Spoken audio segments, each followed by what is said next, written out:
This is the third video on Mussolini and Fascist Italy and Italy's expansion, looking specifically at the causes of Italy's expansion. This particular video is about Mussolini's early years and his formation of fascism. Mussolini was born in 1883 in an agricultural community. His father was a blacksmith and a committed socialist. Mussolini himself became dedicated to the socialist cause, even at one point being exiled to Switzerland because of his involvement in the movement. He also helped edit the socialist newspaper Avanti in Italy from 1908 to 1914. In 1914, Mussolini broke with the socialists over their decision to advocate for abstaining from World War I. Mussolini felt that the war was a good opportunity to kickstart a revolution in Italy and also a way to kind of demonstrate the masculinity of Italy. His resentment of traditional socialist and communist was furthered by Russia's revolution in 1917, which took them out of the war. He became upset that the communists in Russia had jeopardized Italy's chances of winning the war. He himself had fought briefly in World War I and was injured, and came to see soldiers as having a unique spirit. After the war, Mussolini began to practice public speaking, becoming a skilled orator and using a call-and-response style of speech-making. He was bombastic, shallow, inconsistent, and vainglorious. He modeled his style on the poet D'Annunzio. Mussolini was handsome, vigorous, and spoke fervently and poetically about reviving Italy's former greatness as the Roman Empire.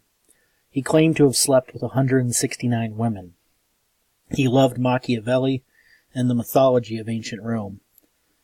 He would embrace violence and war as important in reshaping society, rejecting pacifism, taking on some elements of social Darwinism and arguing that people should survive, should be in competition for survival of the fittest kind of situation.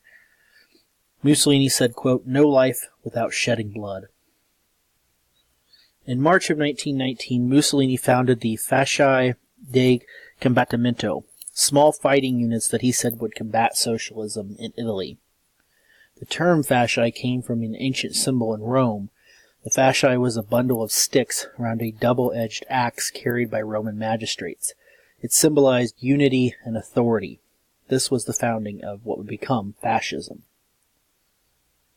Fascism borrowed cues from Catholicism, which was also adopted from the Roman Empire, and also from the Roman Empire itself. There were certain motifs from the Roman Empire that would show up in fascism, like the Roman salute, holding one's arm out with the palm straight down to salute authority. Mussolini partially liked that because he felt it was more hygienic than shaking hands, and D'Annunzio had used it in Fiume. Fascism in a lot of ways was a synthesis of left and rightist politics. The 1919 program actually called for the end of the monarchy and the end of a republic, separation of church and state, suffrage for women, proportional representation, progressive taxation on inherited wealth, etc. But it also denounced socialism and called for Italy to become a strong empire again. Eventually, the call for suffrage for women was dropped, and fascism in general was inconsistent, more form and style than content and substance. Mussolini sort of made it up as he went along. Its general mainstay characteristics were anti-communism, anti-internationalism, ultranationalism, single-party government and a strong leader, empire building, and war. In general, fascism was the belief in the common bond of nationhood enshrined in the personality of a charismatic leader. The leader embodied the best characteristics of the people and the state. The leader, known as Il Duce, is accorded all kinds of positive characteristics. He's brave and courageous, a fearless warrior. The fate of the leader, in this case Mussolini, is also the fate of the nation.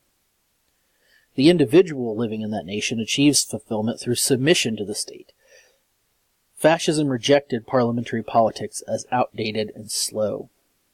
One other element was added later on. In 1938, at the behest of Hitler, who was an ally by that point, Mussolini incorporated some racism into his politics, particularly anti-Semitism.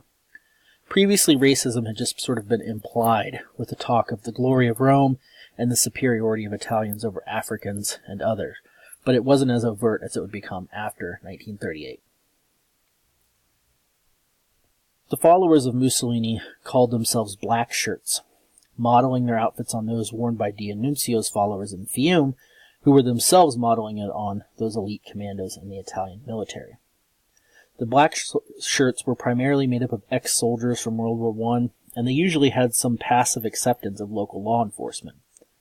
At times, the police would arrest suspected communists and then hand them over to the Black Shirts. They focused on destabilizing the current system through violence. They used clubs and sang songs like The Holy Bludgeon, which celebrated clubbing one's enemies. Their slogan was Me ne frigo, meaning I don't give a damn, which showed disregard for law and order. They would raid Union headquarters with knuckle dusters, raid socialist offices, and forcibly feed communist castor oil in the streets, forcing them to basically go to the bathroom. In the first 6 months of 1921, the Fasci had destroyed 119 labor union halls, 107 cooperatives, and 83 peasant organizations. In total, between 1919 and 1922, 3,000 Italians died at the hand of fascist Black Shirts.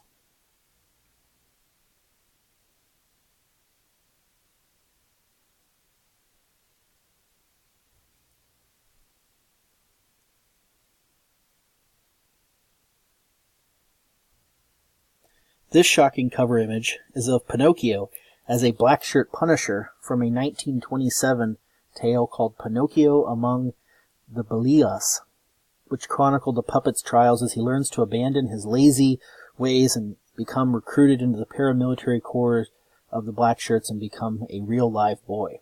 And notice he's feeding castor oil to presumably a communist.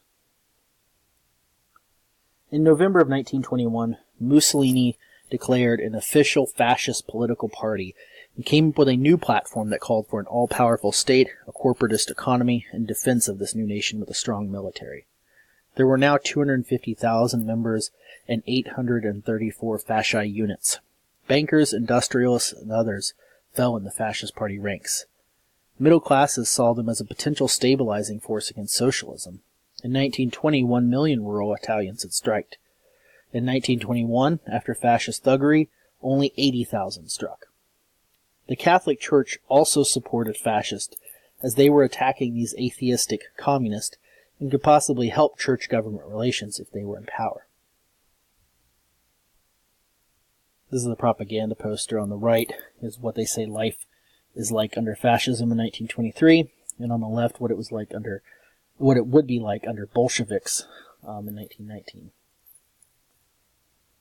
Finally, in October of 1922, Mussolini decided the time was right to stage an attempt at taking power. Mussolini began threatening a march on Rome with his Black Shirts if he wasn't given a top spot in the government. This was modeled on Italian unification hero Garibaldi's similar march in unifying southern Italy. Mussolini mustered 40,000 men to march, and the police and military agreed to not stop them. By the time they actually arrived outside Rome, it was raining, and there weren't nearly as many left. Regardless, King Victor Emmanuel was told that 100,000 fascist Black Shirts waited to overthrow the government. He feared declaring martial law would incite a civil war. Instead, the king phoned Mussolini and offered him the position of prime minister, which Mussolini accepted. At 39, he was the youngest prime minister ever. At the time, the Fascist Party only had 35 seats in parliament. Mussolini celebrated this by calling for celebration in the streets of Rome by the Fasci, which turned into violence against remaining socialist and anti-fascist politicians. Mussolini would later build up the myth of the March on Rome in propaganda as a revolution by the people. Mussolini was now prime minister and poised to gain even more power.